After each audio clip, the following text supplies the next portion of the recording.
Welcome to the Nerd Party.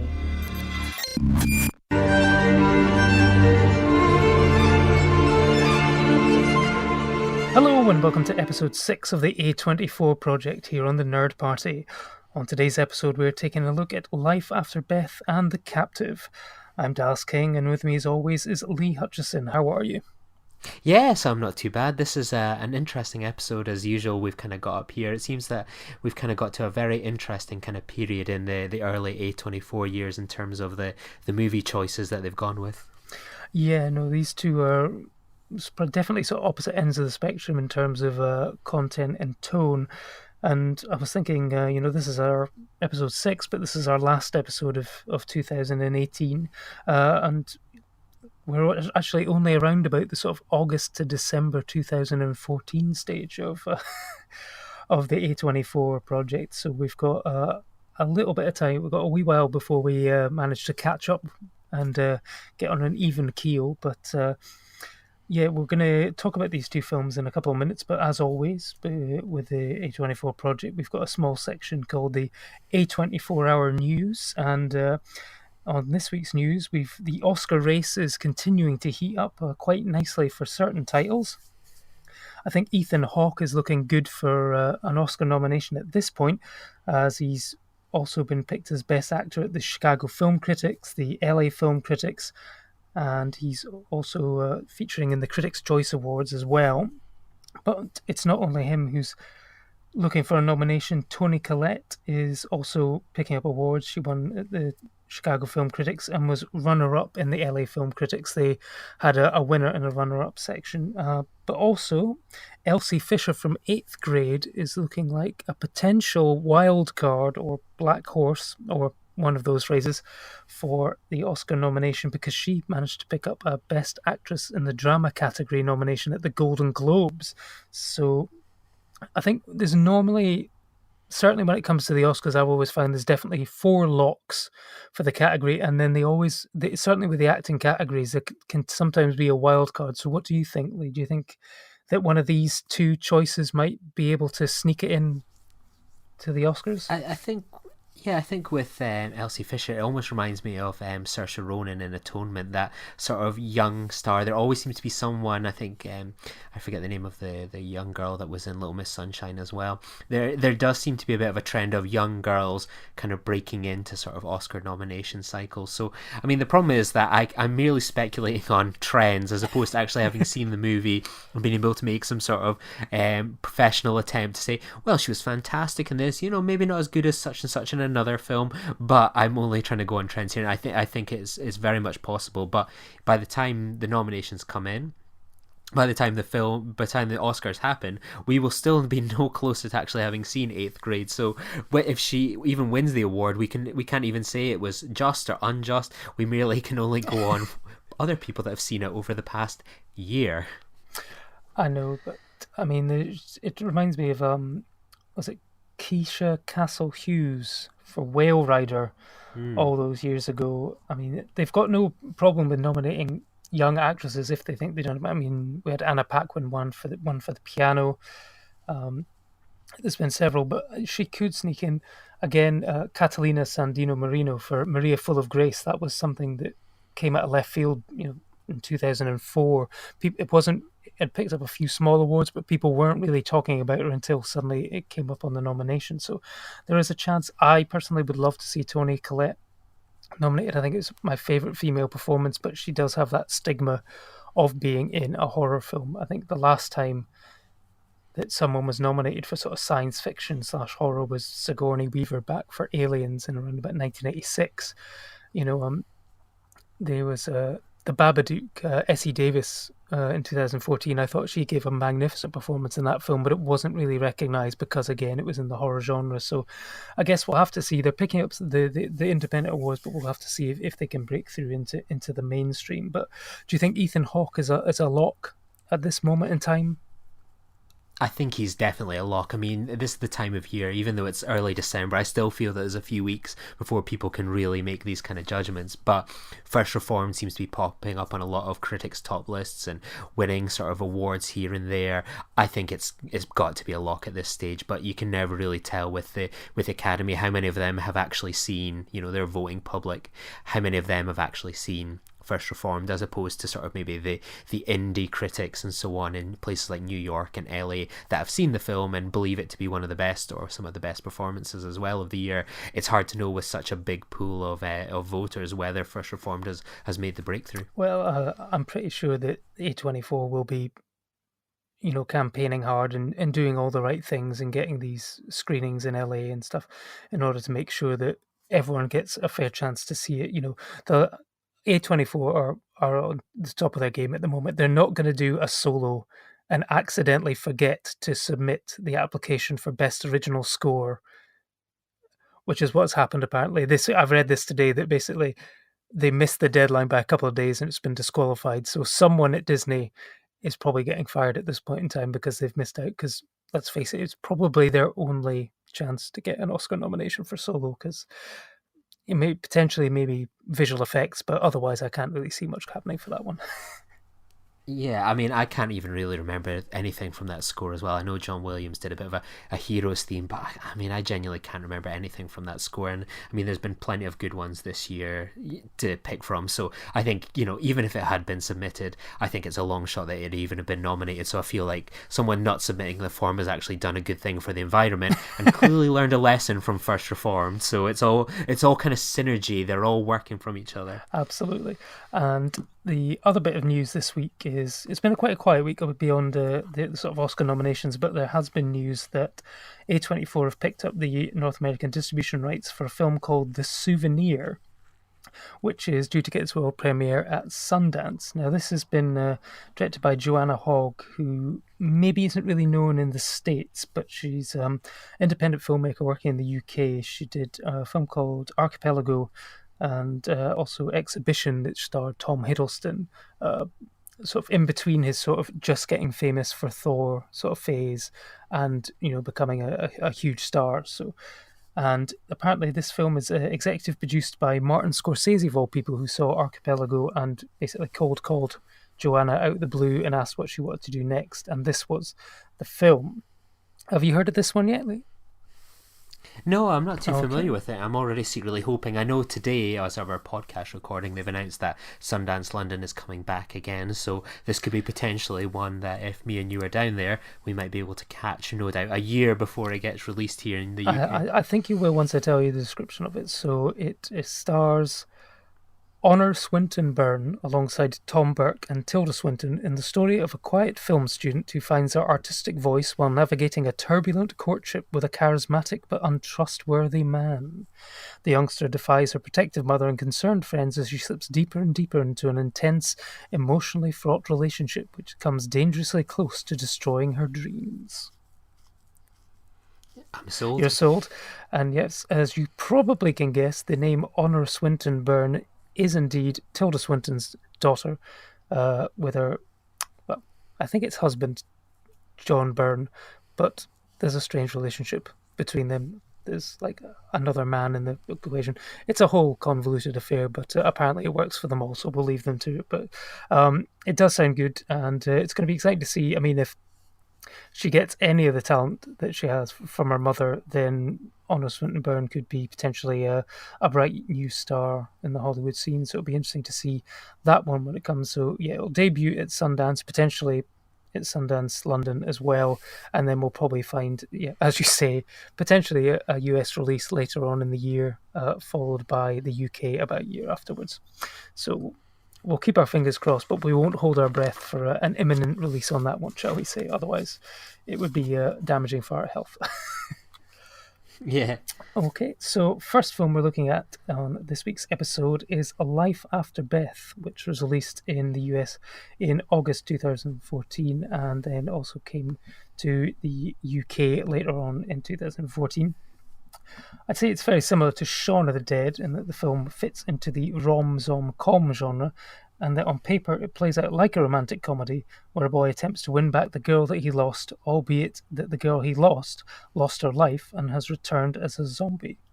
Now, this film was written and directed by Jeff Bena, who is the writer of I Heart Huckabees. He co-wrote that with David O. Russell, and also The Little Hours, which was released a couple of years ago, also starring Aubrey Plaza.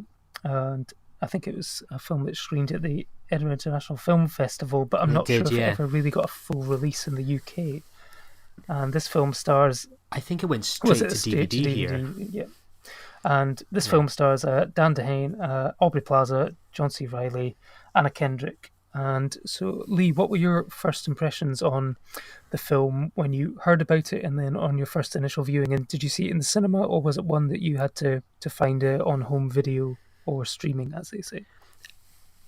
I caught this one at the cinema, actually. I'm a huge Aubrey Plaza fan. I mean, this was sort of at the peak of something like Parks and Recreation. So the idea of Aubrey Plaza in a, undead romantic sort of comedy was something that was a bit of an easy sell for me. And I think the problem that I had with this movie when I went to see it was I enjoyed the first part of the movie, much like Little Hours. It's like, this is an interesting premise. It's quite funny. I like the talent involved. But it kind of wears out its welcome relatively quickly, and I just found myself becoming a bit bored with it. It was, it just didn't have enough steam in it for... I mean, the film is only 90 minutes, but the second half of the movie really feels like it's just struggling to kind of keep up, and the more Aubrey Plaza becomes sort of a creature of the undead, the less funny it gets. She becomes someone that is just like drooling and kind of like becoming a bit moody, and it just doesn't play to perhaps her strengths. She's fully committed, but just the material in that second half just isn't as good, and I kind of sort of checked out when I viewed it at the cinema at the time, and then when I rewatched it again recently for this project. Yeah, no, I think I'm on the same page as you on this one. In that, I think I saw it on DVD or I think for the first time. I don't think I caught it at the cinema. It wasn't one that I was initially going out to see. I think when I first saw it, I don't think I'd seen Parks and Rec, so I wasn't really aware of Aubrey Plaza beyond Scott Pilgrim, I think, at that point in time. So it wasn't one that I was rushing out to see, but I did catch it eventually on DVD, probably through Love Film or something like that. Just one of those ones that, okay, I'll just put it on my list and they'll send it through. And then, that was a great thing about Love Film, that you could prioritize some films, but otherwise you just get sent what they had available. And so you'd be, okay, I'll just put that on. Great. And I didn't really have any huge feelings towards it. I think, like you say, it's almost like a one joke film. It's a great setup, a great premise, but beyond sort of like it would made it like a great half-hour sort of sketch or comedy program, but beyond that, it just doesn't really have, like you say, the life in it to drag it to the finish line. It's certainly a slow shuffling zombie rather than one of these modern sprinting zombies that can, keep up with the pace of the jokes and stuff like that. It's got the great setup of, he loses his girlfriend in an accident. She gets bit by a snake and she dies, and he's distraught at losing her, and gets the second chance when it turns out that the Aubrey Plaza's parents are hiding her away for this miraculous resurrection, although it slowly turns out that there's a lot of people coming back from the dead to turn into zombies. And, there's a great idea of, what do you do when you've got the second chance, and the comedy of this sort of mismatched couple, although as he starts to go on further, he actually realizes that he actually didn't really like her as much, and he's then trying to break off a relationship with a zombie, and he's also trying to hook up with Anna Kendrick's character as well. And I don't know if it was just the material wasn't great, or if it was Dan Dehane himself, who I'm not really a huge fan of. I thought he was great in Chronicle, but everything else I've seen him in since, such as Valerian, which was a terrible film, and I thought he was awful in it. And I was very surprised that the most charismatic presence in that film actually turned out to be Cara Delevingne, who's similarly one of the most awful things about Suicide Squad. So, but I mean, there was some good elements to it. I thought, Aubrey Plaza, as you say, very committed performance. I thought John C. Reilly was great as the overprotective father, just trying to do what was best for his daughter, even if it meant sort of like almost sort of sacrificing himself and the mother who loses a hand, whatever, trying to feed their zombie daughter and stuff like this. But yeah, no, for me it was just something that sort of carried on far too long and just ran out of steam towards the end. I think you're right. I think the elements that you're talking about there with sort of John C. Riley and his mother as well, like those were quite funny at the beginning. Like, how do you, like, when you're kind of talking out the plot, you can see why someone would go, yeah, this sounds like really funny, really interesting. Like, we could easily make a bit of a comedy from this, but it works. And sort of, you can imagine that 22-minute, 30-minute kind of comedy thing. Like, what happens when you discover your daughter's a person of the undead, and sort of the comedy hijinks was like, yeah, stay in, why don't you stay in, oh, we're gonna go for a hike, well, why don't you wait till nightfall, and then you're watching a movie, oh, come on, let's just stay and watch this. Like, there's very much elements of humor in there. John C. Riley is so good, and Molly Shannon as the mother, they are a good pairing. But like, even that kind of towards the end, as you say, sort of like the hand gets bitten off, and then there's like so many other people coming back from the dead, it just becomes kind of tiring by that point. Even like the best part of the movie with this family dynamic just becomes a bit tired by the end, and nothing really kind of further to really be said about it. Yeah, no, I think the problem is I don't know how the sort of genesis of the film came about, but it sounds and has the concept for a perfect, really good sort of 10 to 15 minute sort of short film about what you do in that situation, and it almost feels like a film where, and this is sort of no disrespect to the writer director, but it feels like one of those situations where you have a title, a great title, Life After Beth. It's like Life After Death, but it's a girl, and it's like you've got a title, and then you come up with a film to fit it.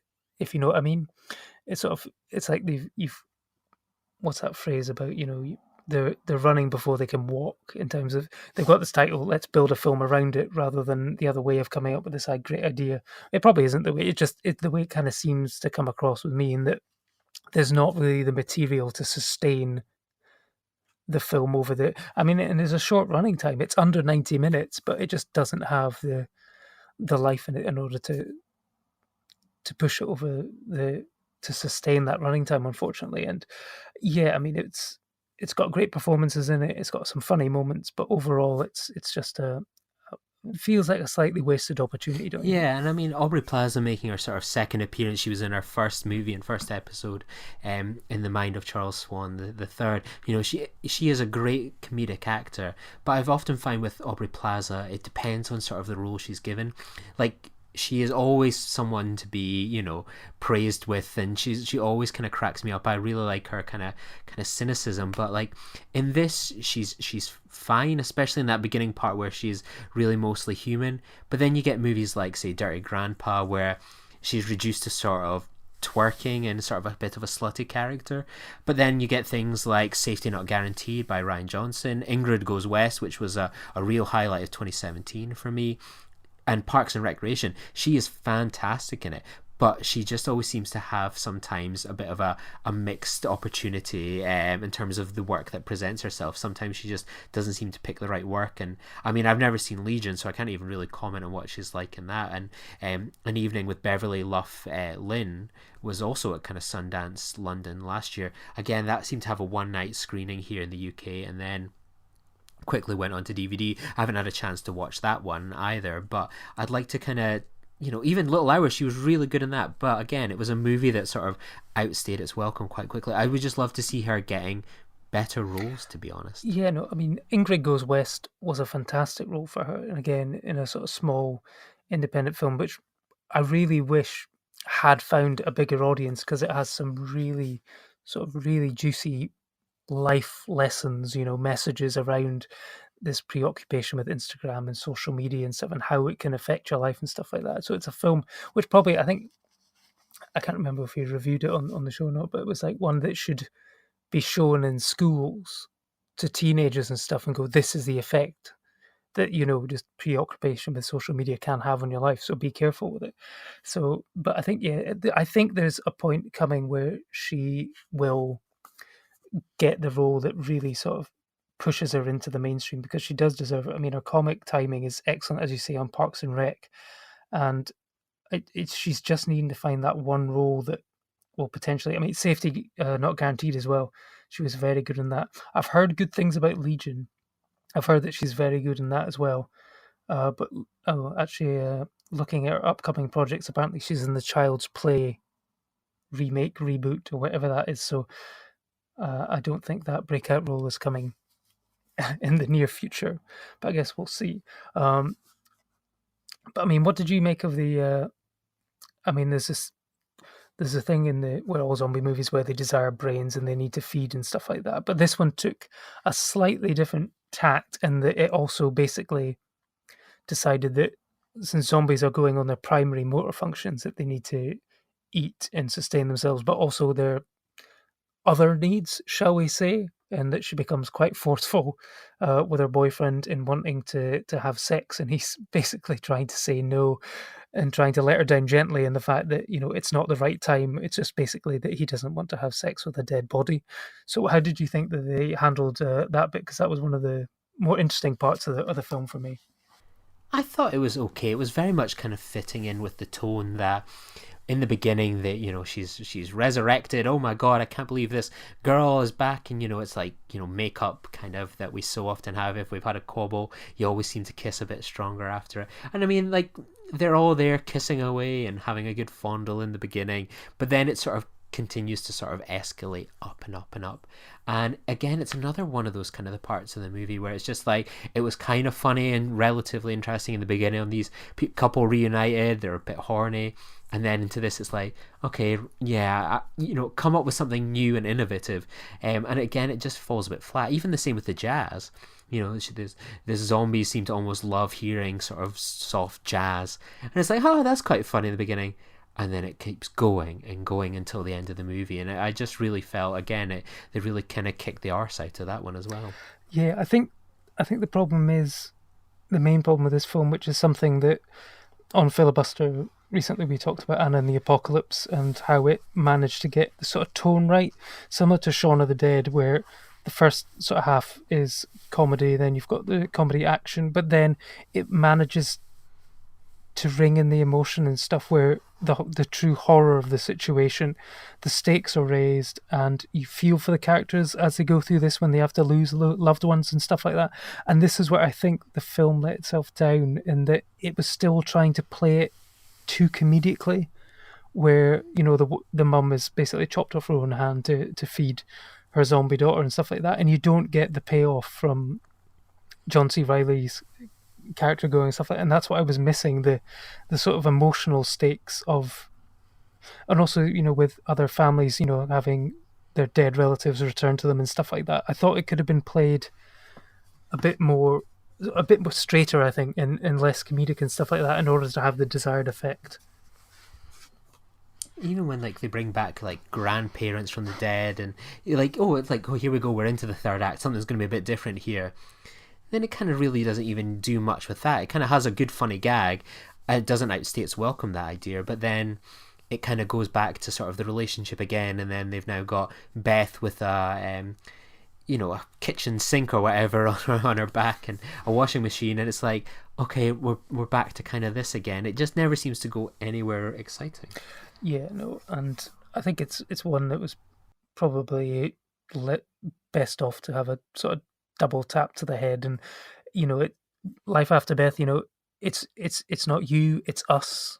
It's something that we're going through. We're just not that into you, I think, is the fairest way to sum up our feelings on that one. So moving on, our second film is a film called The Captive, and it was released in the US in December 2014, following its premiere at the Cannes Film Festival back in May 2014.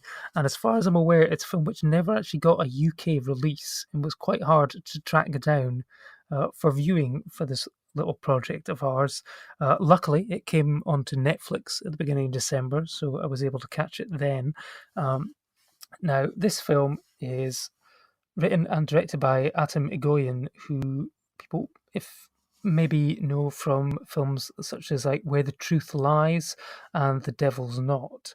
And it's a film where Ryan Reynolds and Muriel Enos play the parents of a young girl called Cassandra who is abducted from the back of his truck following a ice skating practice while he stops off to get pie for their celebratory meal. And the film follows the family as they live with the trauma of how the daughter's been disappeared and basically is pulled into a paedophile ring, and it sort of follows the family but also the police who are in charge of the investigation in order to try and get her back. And so it stars Ryan Reynolds, and it also stars Rosario Dawson, Scott Speedman, Kevin Durand, and Bruce Greenwood as well. Now, Lee, what were your first thoughts of the film, and how did you find out about the film? Was it through this project, or were you aware of it before? I wasn't familiar with it. I mean, kind of some boring behind the scenes information for people. So I made a spreadsheet kind of a few months ago, like, right, you can find this A24 movie here, this one there. I mean, it's not like in America where we have it all under one library app.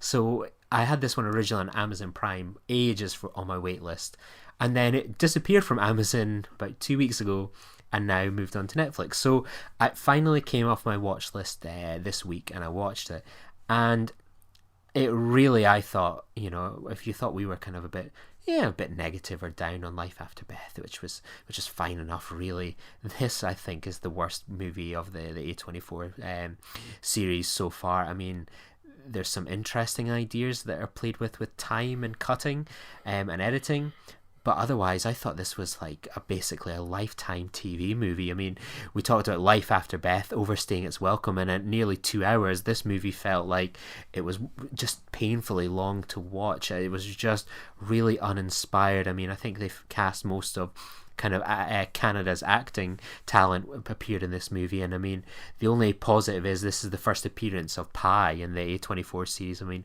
we'll even get a better Pie scene and a ghost story in a few episodes to come. But yeah, I just thought this was really disappointing. It was just Lifetime TV worthy drama and just really uninspired. I didn't like it at all, to be honest, and I thought the pedophile villain that we had was really almost a cliche pedophile. I mean, you almost felt like you had the twirling mustache quality with this one. A real mess, to be honest. I wish someone had kidnapped this movie instead, to be honest.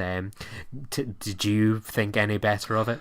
I can't say that I did, to be honest. I had not heard of this film before the project for a while, until you sort of made up the spreadsheet. I thought we were watching Captive, which starred Kate Mara and David Oyelowo, which came out a couple of years ago as well. But no, it was not that film. It was this film. So I was nearly about to watch the wrong film. Maybe I should have watched the wrong film. It might have been better. Who knows? But yeah, I think the things that you said, that there was slightly interesting uses of cutting and editing and time, I thought they were all wrong for this film. Now, the film scenes take place back when Cassandra, the abducted girl, is 9 years old. So you've got scenes in that, but you've got scenes in, the present day where she is 18 years old and is still held captive in this basement of this paedophile and is basically used to groom new children on the internet. And then there's also other scenes from various points in the investigation. However, none of this is ever really signposted in terms of dates or times. You basically have to try and piece it together by looking at Rosario Dawson's haircut. Now, Ryan Reynolds has a beard in this film, and, it's action stars and comedy stars, sometimes have beards in order to showcase that they're doing a more dramatic, serious movie. But I half expected him to have a beard in some scenes and be clean shaven in other scenes in order to be help differentiate the time. It might have actually helped, because at points I had no idea where in the investigation they was supposed to be. Rosario Dawson is introduced at one point as the lead investigator, and then Scott Speedman is another investigator who says to someone that it's basically she's gone missing and he's now tracking her disappearance, and you're like, what? Okay. And yeah, no, that whole sort of thing just made it a total mess for me in terms of where we're supposed to be in the storyline.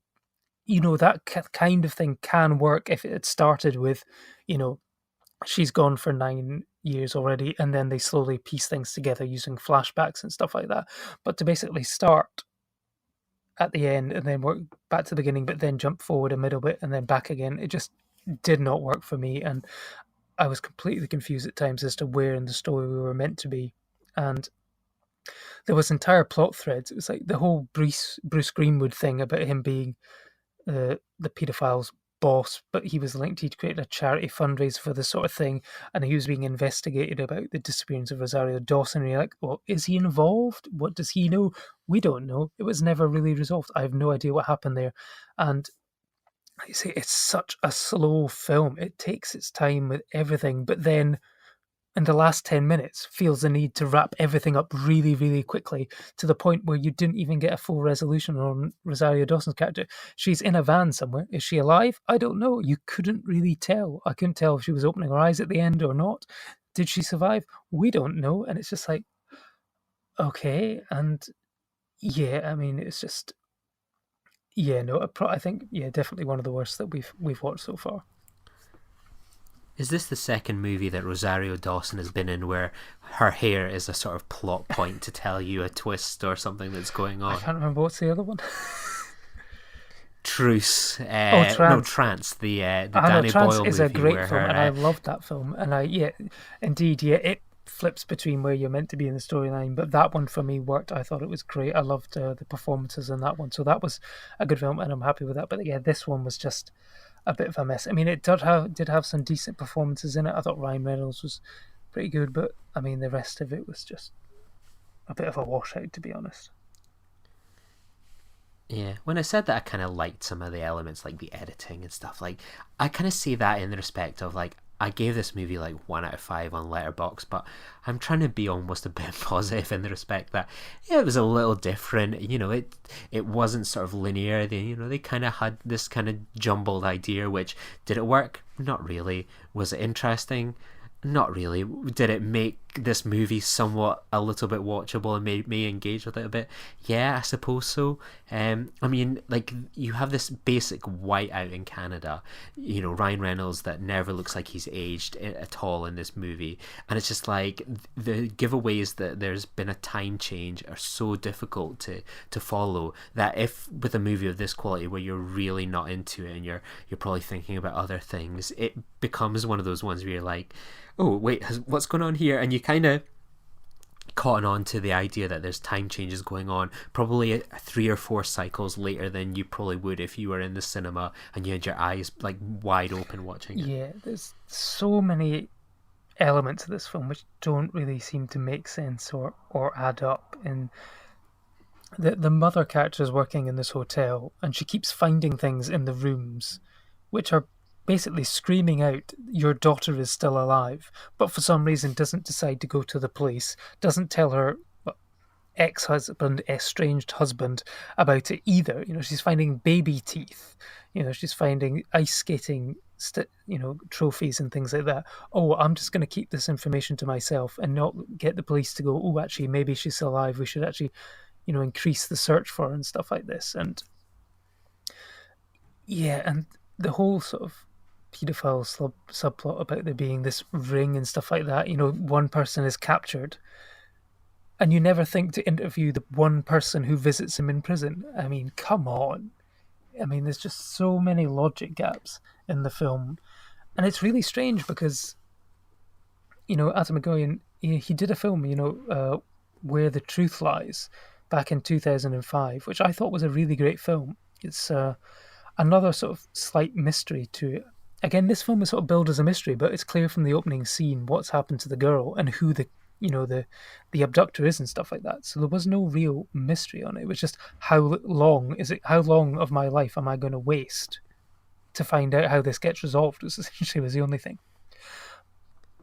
That's the one thing that makes you feel a bit odd watching the movies. You're like, oh yeah, like that's clearly the kidnapper, like within the first few minutes.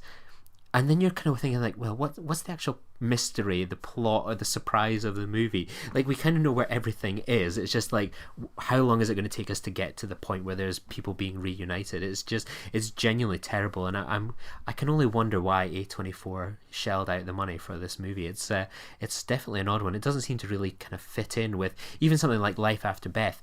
It kind of fits in with the vibe of young, exciting talent, and something a bit different, a bit quirky, something that's interesting to market.